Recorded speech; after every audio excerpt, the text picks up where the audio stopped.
This week, I'm joined by Deja Lett of the Deja Lett Team, powered by Keller Williams. Known Deja since I was in the business. She's a high-performing agent. We have a great conversation about her start in the business, building a team, her keys to success. I think whether or not you're in real estate or just a business in general, you'll get a lot of value out of our conversation. So this is the Randy Forcier podcast. If you can do me a favor and subscribe on YouTube, Apple, or Spotify, I would appreciate it. Follow the podcast on social media, on Facebook and Instagram. That would be great. Appreciate the support. Thanks for watching. Hope you enjoy.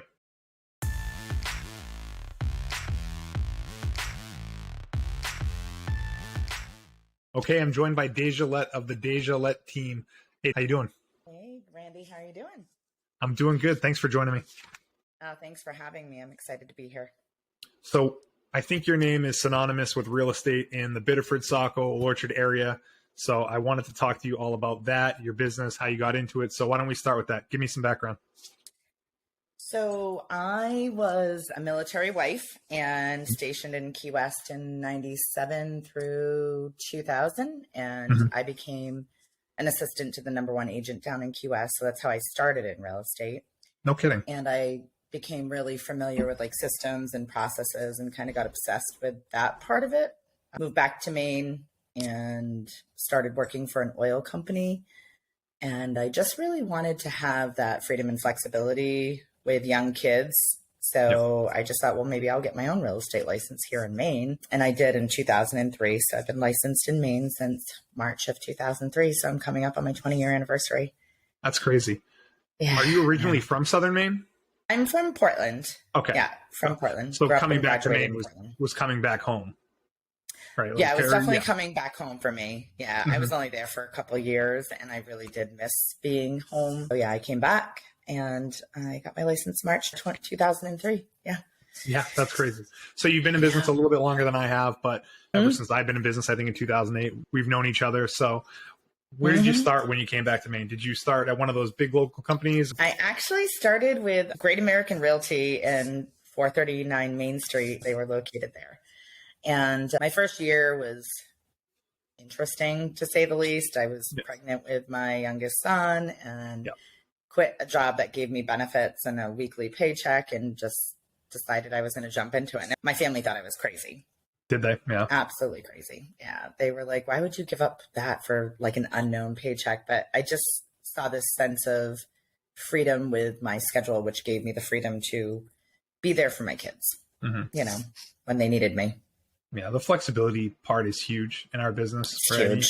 You can work as hard as you want, but ultimately, if you need to pick up a sick kid or do something like that, you have the ability to do it. And that's not always the case with those other more stable jobs. Oh my gosh, no. And you know, those stable jobs are nice for some people, but you are definitely taking away from an employer's schedule if your children are sick and you need to go pick them up. You're taking away from somebody else's time that's counting on you.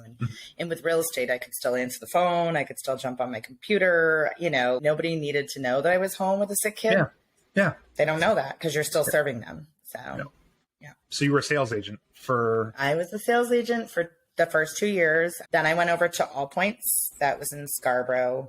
And I don't remember that. They must have been a thing by the time I got into the business, or maybe they were, but I just don't recall All Points. I don't think so. It's Sandra Murray. It was her company. Okay. Yeah. So then in 2005, pretty much Keller Williams had come to me, and I want to say 2003 or 4.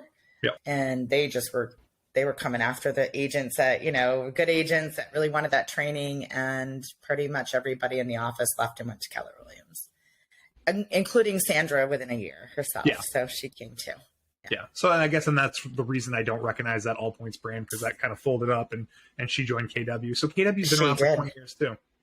They've been around, I think, a little bit more than, I think maybe last year was there. I should say. In Maine. Maine. Yeah. Since like the 80s in Texas, but in Maine for about 20 years. Yeah. So you've been with them ever since? I did leave for a brief period, and it was for no fault of KW, because I'm definitely pretty immersed in the culture and believe in the company, and I love the support that they give us as agents. I just wanted to work closer to home. And at the time, they only had an office on Forest Avenue in Portland, and it just wasn't making sense for me to drive into the office, then drive all the way back to Saco and Old Orchard area to attend to my clients, which is where they mostly were. Yeah. So they did want me back.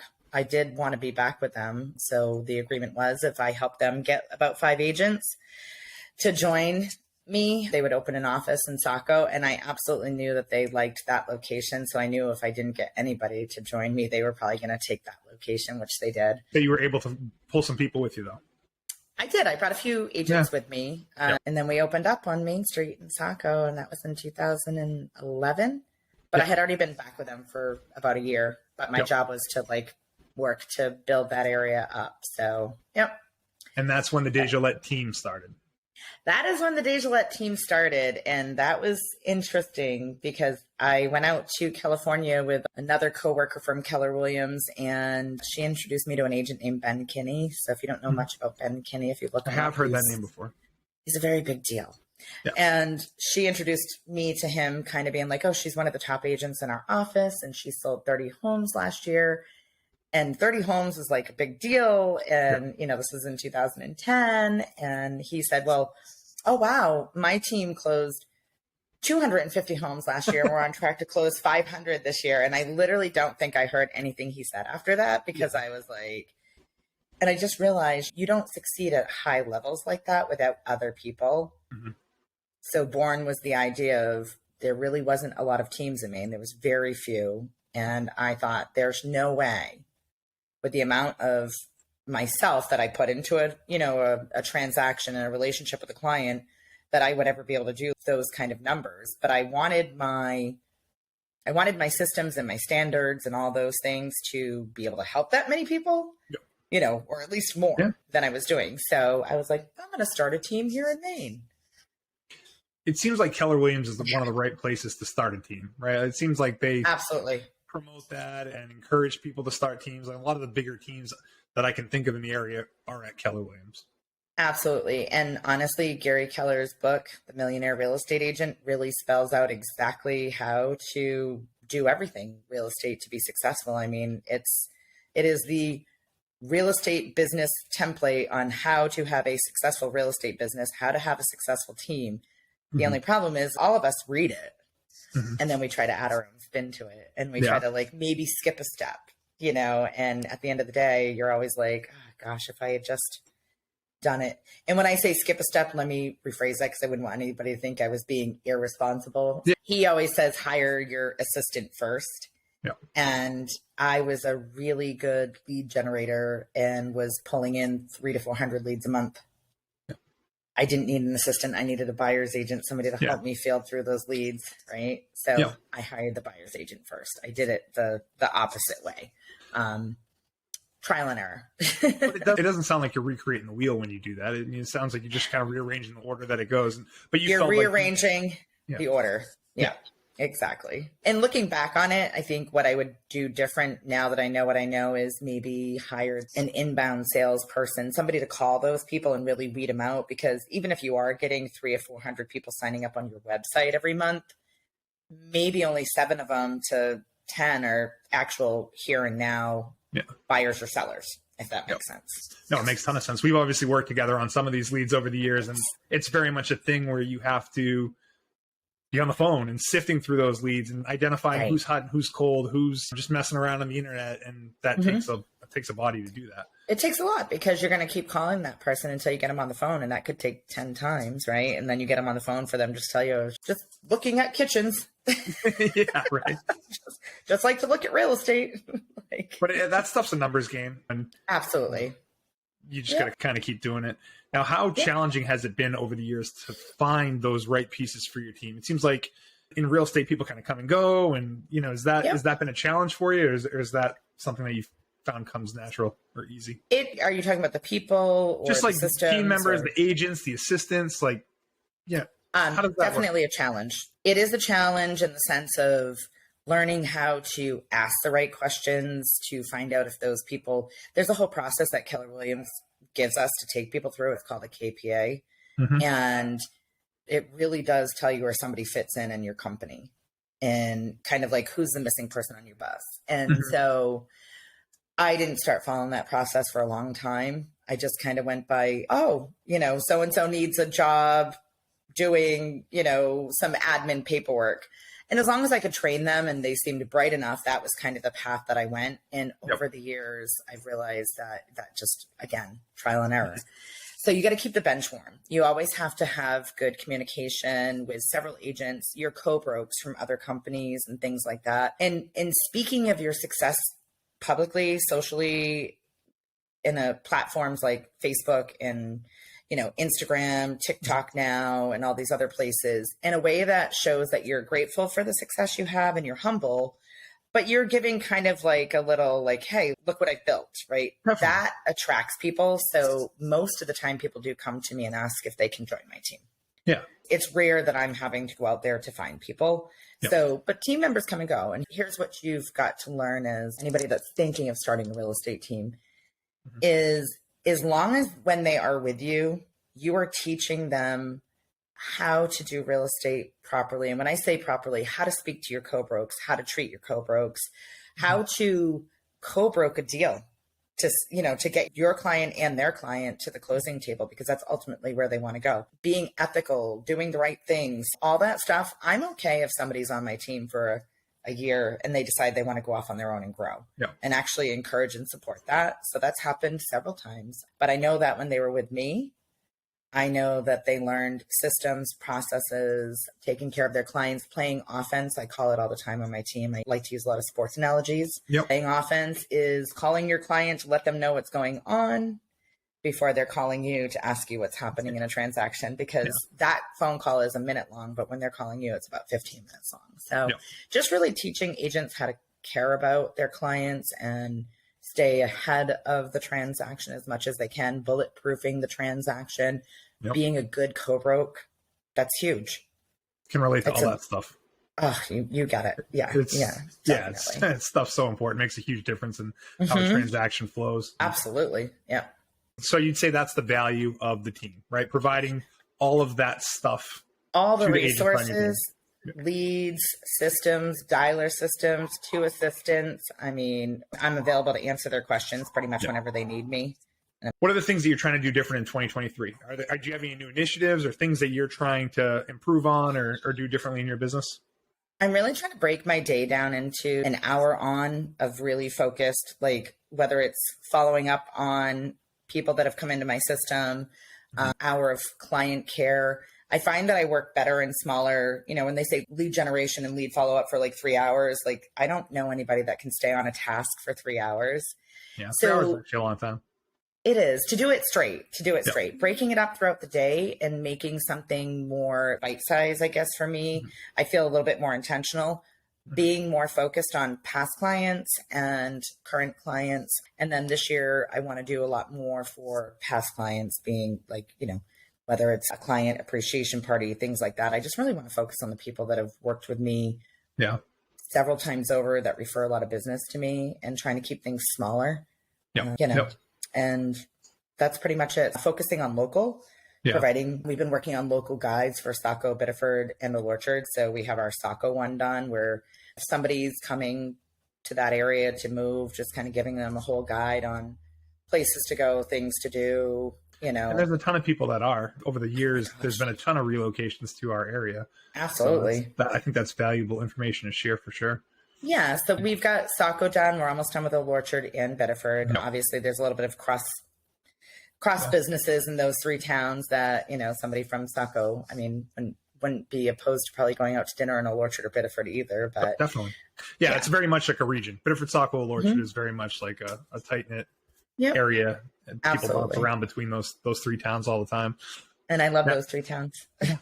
We did what was the Pumpkin Festival? The Pumpkin Festival. That honestly feels like it was not that long ago. It was that October. It was, it wasn't that long ago. 3 months. Yeah, right. Yeah. But so you're trying to do more stuff like that. Where you're out in the community, like Main Street type stuff. Yes. And you know what? Did you not have fun at that event? That was a great event.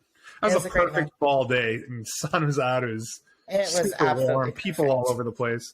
If you haven't been to the Pumpkin Festival, we had a great setup. Perfect setup, right in front of the post office, not far from my old office. Yeah, it was a great spot. I was glad to have done that with you. A ton of people came through, and it was just nice to meet people in the community. Nice to meet people. Yeah, meet people. And you had a lot of people that knew you from working with you, and a lot of people that, like a lot of my clients, were coming through with their grandkids or kids, and it is nice to be seen in your community because people know that you care and Definitely. you're taking an active role in events that are happening in your area. I've been doing that event for so many years.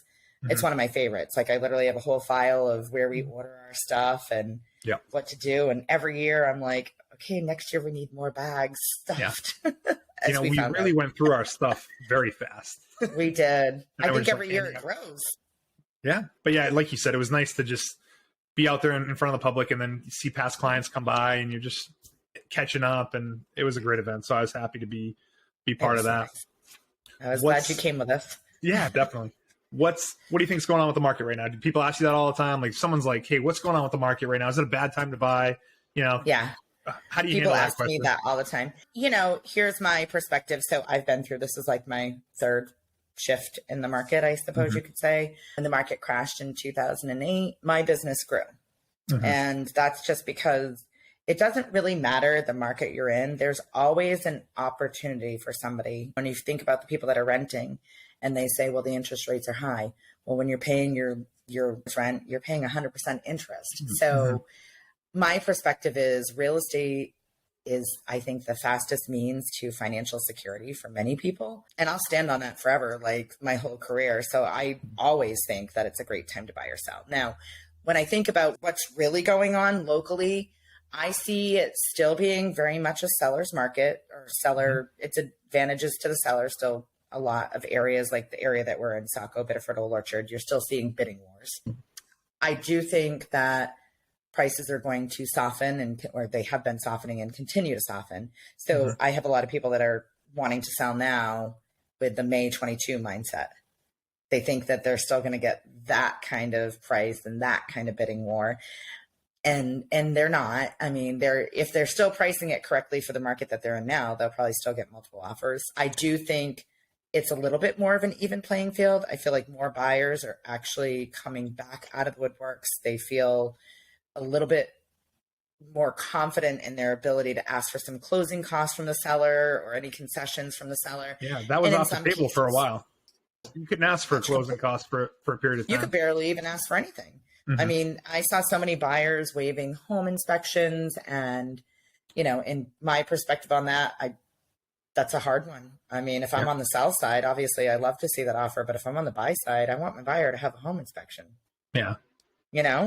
And so those things were just really off the table for buyers. So right now I'm seeing buyers are getting their home inspection. They're maybe not in the areas that I've been putting a lot of deals together lately, which has been Saco, Biddeford, Old Orchard. Haven't seen the price really coming down a ton. They're still seemingly getting their asking price and a little over, but not with like several offers, maybe 2 offers as opposed to 15. But the sellers are definitely giving them the home inspection timeframes that they're asking for. I'm seeing buyers that were FHA and VA that were not maybe feeling like they had a chance because people were coming in with cash and conventional. I'm seeing that they're back at the table again. Yeah. So I think there's a little bit more buyer confidence and they should be more confident right now. FHA is a great loan for people. And for a couple of years, we weren't doing a ton of FHA loans outside of people buying multifamily properties. Right. But now we're starting to see those borrowers, like you said, feel confident that they can go out there in this market. Whether or not that's true or how fast those people go under contracts, I guess yet to be seen. But there is a little bit more hope that those type of buyers can participate in this market, which is nice. Absolutely. I mean, the inventory is still very low. That's what's driving those prices up. And really, because there's, we'll just say 10 buyers to one house. Or maybe even in some cases more than that. There's not a lot of inventory, but there are a lot of buyers that are pre-approved, ready, willing, and able, and just no inventory. So if you're thinking of selling, it still is a good time. But I do think sellers are still kind of in the driver's seat a tiny bit price-wise. Yeah. So. Yeah. And I'm hoping that this same thing, all the same stuff. Yeah. I have buyers that are more confident in what they can do. I have people making offers, and just the other day had a buyer make an offer on a place in Wyndham, and there was like 24 offers, and they offered well above listing price. That stuff is still happening in It is still happening in certain areas. Yeah. But I've had other people go under contract where they were just 1 or 2 offers, and I have an FHA buyer under contract right now, which is great. So I don't know. I'm hopeful, and I know that there's a lot of people that are getting ready for the spring market, right? Yeah. A busy couple weeks of people reaching out saying, hey, I want to buy in the spring. I want to buy in the summer. And that's what people should be doing right now, is reaching out to people like me so I can run their numbers and send them on their way. We just got to hope that some stuff hits the market. We got to hope that people are looking to move and downsize or whatever they're looking to do, just so there's something for these people to buy. Exactly. And I think that's been probably the biggest challenge, because I literally have an enormous list of sellers that have contacted me over the past 5 years. I mean, I've been keeping track of everybody that's kept, that's reached out to me to come and give them a market analysis. I have a whole, I just keep track of all that stuff. But in the past 5 years, the thing that would stop them was, where were they going to go next? Yeah. Yeah. So unless they were moving out of state, and they had, if they had to move, there was a life change in if something changed in their life and they had to move, those ones were always easier to list. But the ones that want to, but they're like, where am I going? And we don't have enough inventory. So even if they want to do new construction, that's backed up. Definitely. That's a process. Somebody that wants to move into a brand new house that isn't built yet, they're probably a good year or so out. So it's the timing of all that. That's pretty hard for a seller to take that all in, and that's where what they do is they don't sell. They just don't sell. Yeah, right. And they have a bunch of equity, and then they get a home equity loan, and they finish off their kitchens, or they do an addition, or they finish off their basement. And then it just further perpetuates this issue of no inventory. So I don't know. Hopefully, they stay, because they move their parents in with them, or they let their kids come back from college and move in because they've created this extra living space. And and that's happening. When I meet with people that are in that situation, I really try to I don't want to say discourage them, but really just kind of say, so you want to build and you don't have the land yet. So we got to find the land, then we got to find the builder, and I try to help them see this isn't, I'll do my part to make it as easy as I possibly can as far as selling and buying at the same time. I'm usually quite good at that and can time that right. But selling and buying, building a new construction, that timing is just, I feel like somebody's going to be homeless for a little while. Well, every new construction I've seen in the past 5 years has gone longer. They've been homeless for a little bit. Yeah, nothing ever. I think I have a new construction that's going right now. It was supposed to close in December. Then it was January, February. Now it skipped March, and it's April, and who knows if that's even going to happen. And it just seems like every transaction that involves a new build is some story. I had one close last week that was supposed to close in November, and I have one closing this week that was supposed to close in October, and they're all new construction. It's just finding, supplies have gone up, or limited supplies, and workers, and just all those things have to line up perfectly. And I guess when you're a real estate agent that's used to being able to kind of navigate things or have some control over a situation, I have zero over that one. Yeah. None. And I wish I could say I did, but I just don't. So. Those people are in a position, like the builders, contractors, those people are in a position to drag their feet or take their time. And we experience it with the renovation of our office, and they really have no repercussions because everyone needs them more than they need everyone else at this point. So you've got that right. They're not going to listen to us at this point, but I appreciate what you said about it's discouraging, but not discouraging. But I think what it really is just setting realistic expectations with people, because I think people are like, oh yeah, I'm just going to buy a piece of land. I'm going to build a house on it. And it's easy. Just kind of like people come to me and oh, I'm just going to do a renovation loan. We can redo the kitchen. It's we can do all that stuff, but we just need to know that there's some moving parts that are outside of our control. And if you set the expectations and they still decide to do that, then that's fine. You can sleep good at night knowing that you set the expectations. But none of that stuff is easy in this market right now for all those reasons that we mentioned. No, and I don't, like I said, I don't try to discourage. I'm very factual. And I think over the years, when I was a newborn in real estate, so to speak, I didn't know how to it's I knew that I needed to explain these things to people, but I was oh, I'm going to turn them off, from wanting to do this. And I feel like I just didn't have it in me skill set wise and all the tools in my toolbox that I have now to be able to explain that. And now I'm so direct sometimes that I have to tone myself down a bit because I'm worried that I might be coming off too harsh, but at the end of the day, I've always believed that, the information that I'm giving people is helping them make the best and most informative decisions for themselves. So even if the information is not what they wanted to hear, it's what's reality of what's happening in a marketplace. And like I said, so many people come to me and do that whole, well, I'm going to buy a piece of land. Well, how are you going to buy land? I'm going to finance it. I'm like, did you find somebody that's going to finance land for you? And, like, it's like a big down payment. Oh, we need to sell the house to be able to build. Oh, where are you guys going when the house sells? Yeah. Because the house that's being built they're probably not going to line up, and trying to explain to them that during that time, if a buyer, maybe the buyer will wait. If the buyer is going to wait for your house for a year, for your other house to be built, interest rates could change or something else could come on that catches their attention that's less than your home. It's just like it's just leaving too much space in between the start and finish line. So really trying to help people make those decisions. And people come back to me all the time and say, appreciate all the information. I think we're going to sit tight for now, but here's the best part. 2 years later or 3 years later, or their family member wants to sell or buy, and they're coming back to me or they're referring me because they know that I gave them their options. Yeah. They appreciate how candid you were and the expectations you set. So definitely can appreciate that. Yeah, definitely. Before we go, I wanted to ask you what advice you would give to anyone that's new in the business, and probably something you tell your newer team members. What advice would you give to them on how to be as successful as possible? Tell everybody you're in real estate. Don't be a secret agent. Like literally tell everybody. We didn't mention it in this podcast, but I'm also licensed in Florida. So I come down here and hang out for a little bit, come back to Maine.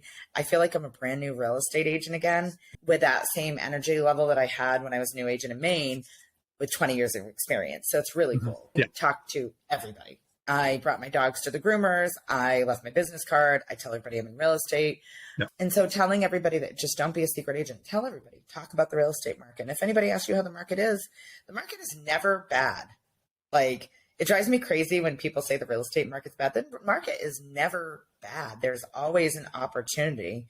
It's just whether you're going to benefit from the opportunity or not. But, there's always opportunity. So that would be my first advice. Don't be a secret agent. Secondly, start your database as soon as possible. I'm really lucky to be with a company that provides me with a client relationship management system.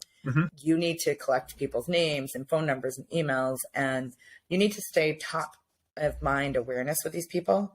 Develop your social media strategy. It's really kind of making sure you put out a couple messages, maybe start off a couple times a week and build yourself up to a few times a day where you're putting some content out there.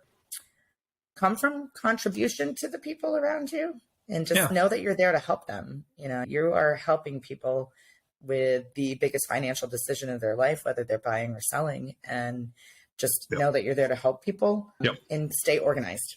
Organization. So Google Drive is a big one for me. And when I tell you I am the queen of systems and processes, I really you really are. I know. I am. I know. I keep track of everything, and everything has a home within Google Drive. So that'd be like, I guess that's more than one piece of advice. It's like 4 or 5. That's the Deja Lett game plan to being successful. But honestly, I've had a few people on the podcast, and I think this is episode 40-ish. And the whole organization database thing, that stuff is very important to me. And not everyone mentions that, but I remember conversations I have with people. I take notes on stuff. I know exactly when to follow up with people. I know their own anniversaries and birthdays, and I have plans for everyone I talk to. If someone says they're not ready right now, I just started a new job, reach out to me in 2 years. I will reach out to them in 2 years. And I feel like if you'll reach out to them in 22 months or something like that. Yeah, not in 2 years. Because I have a bunch of people that are self-employed and are waiting to file their 2022 taxes to qualify for a mortgage. You bet that I have reminders to reach out to those people in March and kind of check in. So I think that that's good advice that applies to my business, but certainly applies to real estate. Anybody's business. And really, honestly, I mean, Keller Williams taught me in 2005. And I think when I left temporarily and then came back to them, the biggest thing that stood out to me was your business is your database. And at the end of the day, it's something tangible that I could sell. If I retire, I can sell that. So my database is really important to me. Over the years, I've gotten better at keeping track of anniversaries and birthdays and like favorite restaurants, just keeping notes on our clients, and then using tags now. I don't know if you use tags, if your database allows for tags. So I can tag somebody that said, sold in 2022, or just, tag of and the purpose is so you can sort that and filter it better. You can sort it. Because the person that can filter and sort their database the best is the winner, meaning you're going to have a great relationship with the people that are in that database and your past clients if you can sort through that data. So I'm glad Well, that you like that, because it's kind of like the boring side of what I do, but it's actually probably the sexiest part of what I do is keeping track of people and their notes and what's do you happening know in their how many world. people I mean, obviously do a lot of business with a lot of different realtors, and there is this wide range of people and how they operate when it comes to this stuff. I have people that keep a calendar on a napkin and, like write notes on a piece of paper they throw in their drawer and hope that they see it when the time comes, but then there's the other end of the spectrum. It sounds like me and you were a little bit more organized, and I just think it's such a better way to operate. It is.